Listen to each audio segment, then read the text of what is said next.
पता नहीं है। जन्म से पहले मैं क्या था कोई पता नहीं है।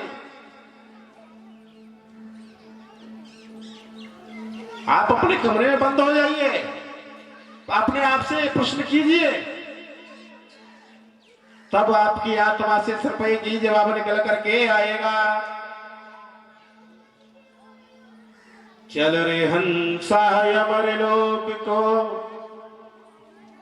यहाँ कोई नहीं तेरा है। जग वालों का हुआ अंधेरा, तेरे अपना हुआ सवेरा है। पिंजरा तोड़ चला जाएगा भाई, दुनिया खड़ी लगा चला जाएगा भाई, दुनिया खड़ी लगा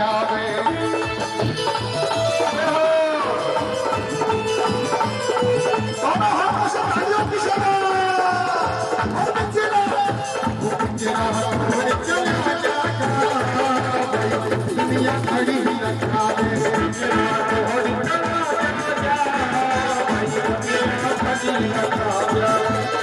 दुनिया खड़ी लगावे, दुनिया खड़ी लगावे,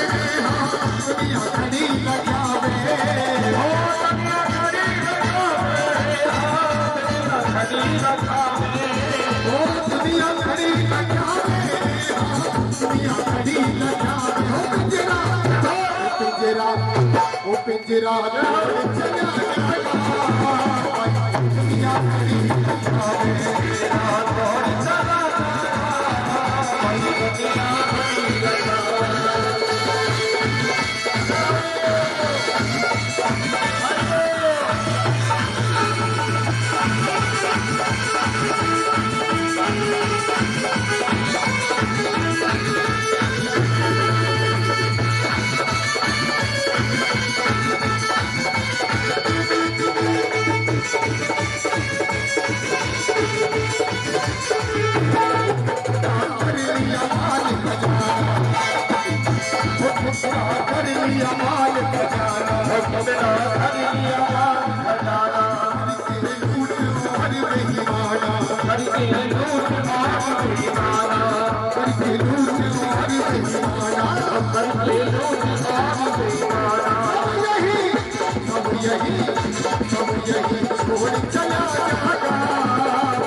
बोलिए श्रीमद् भागवत भगवान की जय। तो जिसको हमने अपना माना है वह सिर्फ आपका एक भ्रम है पिताजी, एकदम नाटक है। क्योंकि समाज में प्रतिष्ठा पाने के लिए बड़ा सुंदर मकान बनाना हमारा धर्म है, पत्नी और बच्चों से प्रेम करना भी हमारा धर्म है, दुकान पर 8 घंटे बैठ करके धन कमाना भी हमारा धर्म है। लेकिन पिताजी जो भी हम कमावे उसी पत्नी बच्चे परिवार में समर्पित करना भी हमारा धर्म है। लेकिन पत्नी बच्चे मकान मेरा है और इनके बगैर में नहीं रह सकता हूं, ऐसा सोचना चिंतन करना पिताजी बिल्कुल गलत है। क्योंकि यही तो हमारे बंधन का कारण है। क्योंकि मन से विचार करो, शरीर का धन है, शरीर की पत्नी है, शरीर के बच्चे हैं, शरीर का महल है। आत्मा का संबंध इनसे नहीं है, आत्मा का संबंध केवल उस परमात्मा से है। आत्मा का संबंध केवल मेरे कन्हैया से है। आज जिस किसी ने भी यह बात अपने इस जीवन में उतार ली तो वह जंगल में जाने की बजाय अपने घर में रह करके भी उस परमात्मा को प्राप्त कर सकता है पिताजी। लेकिन आज वही कहते हैं कि बेटे आप मुझसे कह रहे हो कि मैं मतलब वन में चला जाऊं, लेकिन नहीं, मैं वन में चला जाऊंगा तो क्या वन में जाने से मुझे भगवान मिलते हैं? वन में जाने से भगवान मिलते हैं क्या? यदि वन में जाने से भगवान मिलते तो गीदड़ का जन्म उस वन में होता है, उस जंगल के अंदर होता है, शेषो पैदा उस जंगल में होता है, तो भगवान उनको मिलने चाहिए। लेकिन नहीं, मन के मारे बन गए बन तज बस्ती मां। मन की खटपट जो है यह मिटने वाली नहीं है, तो वन में जाने से क्या फायदा है? मन ही बंधन का कारण है और मन ही मुक्ति का कारण है। मन विषयों के प्रति आसक्त है तो हम बंधे हुए हैं, और मन हमारा इन विषयों से अनासक्त बना हुआ है, बिल्कुल अनासक्त है, तो कोई बंधन नहीं है। आज इस प्रकार का जैसे ही उपदेश किया, आत्मदेव जी घर छोड़ करके अपने वन में चले गए। रात्रि में उठ करके जाकर के भागवत जी के 10वें स्कंद का उन्होंने पाठ किया और जाकर के गोविंद की प्राप्ति हुई है और गोविंद के धाम को पधार गए।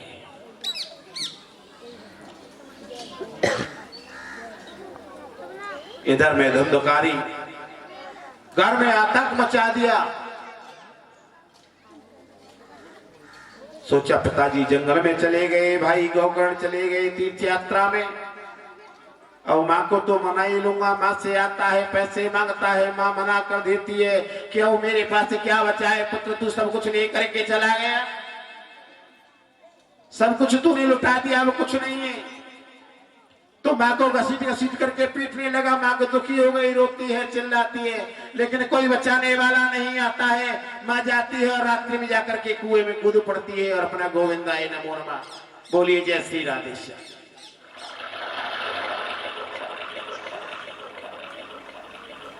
धुंधकारी सोच रहा है माँ भी मर गई, ये भी अच्छा हुआ, पिताजी जंगल चले गई, ये बहुत अच्छा हुआ, और इससे भी अच्छा ये हुआ कि पिताजी नहीं है, वो भी तीर्थ यात्रा में चली गई। बच्चा अकेला धुंधकारी कहता है कि हमारा ही साम्राज्य है, वो तो घर के अंदर कोई रोकने वाला है न टोकने वाला है। लूट कबूच मचा रखी है, 4-4 5-5 वैश्या को ला करके घर के अंदर रख लिया।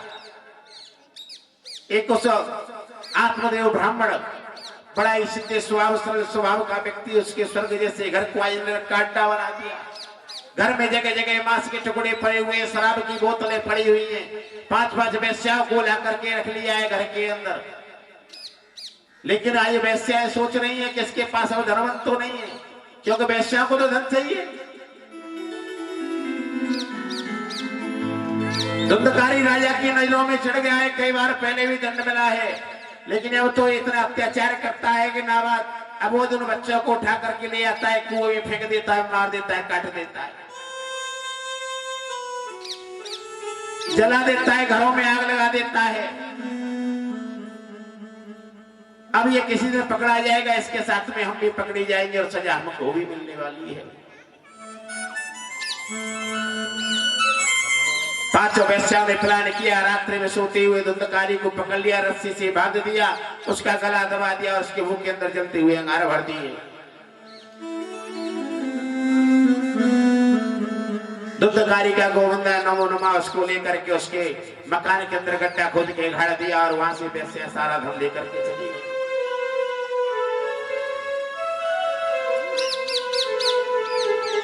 कुछ समय के बाद में गोकर्ण महाराज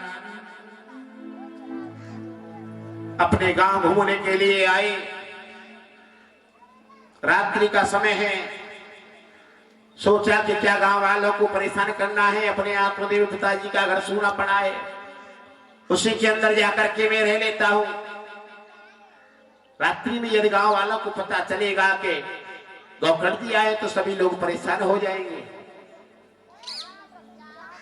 बोले नहीं, किसी को परेशान नहीं करना, क्योंकि यही एक संत का लक्षण है। आज चले गए आत्मदेव जी के उस घर के अंदर और जाकर के भजन करने लगे हैं। धुंधकारी आता है, कभी भैंस बन के आता है, कभी कुत्ता बन के आता है, कभी बैल बन के आता है, आकर के उनको डराता है। गौकर्ण जी ने कहा, भाई आप कौन हो, हमको क्यों डराते हो? गौकर्ण जी ने तुरंत अपने कमंडल से जल के छींटे उसके ऊपर लगाए तो उनको एक परछाई दिखाई पड़ी। कहने लगा, भाई मैं आपका भाई धुंधकारी हूं। बोले, अरे धुंधकारी, अरे भैया क्या बात है, हमको क्यों डरा रहे हो? भले आदमी, मुझे पता चला था जब मैं गया में था तो मैंने आपका श्राद्ध भी कर दिया, पिंडदान भी कर दिया, लेकिन फिर भी आओ भले आदमी अप्रेत बन करके पड़े हो। धुंधकारी कहने लगा, नहीं भाई, एक बार नहीं 1000 बार भी आप गया में जाकर के मेरा श्राद्ध करोगे तब भी मुझे मुक्ति मिलने वाली नहीं है, क्योंकि मैंने कर्म ही ऐसा किया है। लेकिन भाई, अब आप जैसा विद्वान भाई होते हुए भी यदि मेरे को कष्ट सहना पड़ रहा है तो ये तो बड़ी दुख की बात है, आप कुछ करिए। तुरंत गौकर्ण जी ने कह दिया, भाई चिंता मत कर, तेरी मैं कोई न कोई मुक्ति का उपाय सोचता हूं। जैसे प्रातः काल हुआ, तुरंत गौकर्ण जी ने भवन भास्कर सूर्य देव से प्रार्थना की कि हे भवन भास्कर सूर्य, आप मुझे ये बताइए कि महाप्रेत की मुक्ति का साधन क्या है? तो सूर्यदेव ने आदेश कर दिया, श्रीमद् भागवतान मुक्ति सप्ताह वाचनम करो। एक ही उपाय है, श्रीमद् भागवत के प्रवचन करो, इसी से मुक्ति हो सकती है। अब गांव वालों को जैसे पता चला, तुरंत जल्दी पल्दी बड़ा ही सुंदर सा व्यास मंच बनाया। व्यास मंच बना करके गौकर्ण जी को विराजमान कर दिया। सभी गांव वाले श्रोता बन करके बैठे हुए हैं, बड़े मन लगा करके कथा सुन रहे हैं। धुंधकारी को आमंत्रित कर दिया कि भैया धुंधकारी, तू जहां कहीं भी हो यहाँ आ जा, कथा सुन ले, तेरे लिए ही हम ये कथा कर रहे हैं। अब धंधोकारी बैठे तो बैठे कहा, तो एक 7 गांठ का बांस ला करके वहां पर गाड़ दिया। आ जाओ भैया, क्योंकि हवा का प्रकोप है, हवा उसको कहीं बैठने थोड़ी देगी, भगा देगी। लेकिन धंधोकारी आकर के उस बांस की बदले में आके बैठ गया। एक दिन की कथा हुई, उस बांस की एक ग्रंथि फट गई कथा के प्रभाव से। दूसरे दिन की कथा हुई, तीसरे दिन की कथा हुई, एक एक करके 7 दिन की कथा हुई और वह बांस के साथ ग्रंथियां फट गई। और जो धंधोकारी का शरीर है वह एक देव रूप में परिवर्तित हो गया। भगवान के धाम से बड़ा सुंदर सा विमान आया है आज धंधोकारी को लेने के लिए। धंधोकारी उसमें चढ़ने के लिए तैयार हुआ है। जैसे ही गोकर्ण जी ने देखा कि ये क्या हो रहा है, गोकर्ण जी ने कहा क्या हो रहा है? बोले कुछ नहीं, धंधोकारी की मुक्ति हो गई, इसको लेकर के जा रहे हैं वैकुंठ को। गोकर्ण जी ने कहा इसकी मुक्ति कैसे हो गई? आप इसे वैकुंठ लेकर के कैसे जा सकते हैं? बोले इसने भागवत कथा सुनिए। बोले नहीं, अत्रैव भवसन्ति श्रोतारो मम निर्मलः। कथा एक धंधोकारी ने नहीं सुनी, कथा हजारों लोगों ने बैठ करके सुनी है। तो आप सभी लोगों के लिए विमान लेकर के आइए। बोले ऐसा नहीं है, सुनने की पद्धति अलग अलग है। अब इसमें श्रोता भी 3 प्रकार के बता दिए हैं, श्रोता, सोता और सरोता। तो जो श्रोता होता है उसको भगवान मिलते हैं, उसी के लिए भगवान के धाम से एक सुंदर सा विमान आता है। तो आप लोगों को सरोता और सोता बनने की जरूरत नहीं है, इनकी विशिष्टता कल बताएंगे। सरोता कौन है और सोता कौन है? धंधोकारी की मुक्ति हो गई, धंधोकारी भगवान के धाम को चला गया है और आज की कथा का यहीं पर विश्राम करते हैं। मुक्ति का कोई तू जतन कर ले, मुक्ति का कोई तू जतन कर ले, रोज थोड़ा थोड़ा हरि का भजन कर ले, रोज थोड़ा थोड़ा हरि का भजन कर ले। मुक्ति का कोई तू जतन कर ले, मुक्ति का कोई तू जतन कर ले, रोज थोड़ा थोड़ा हरि का भजन कर ले।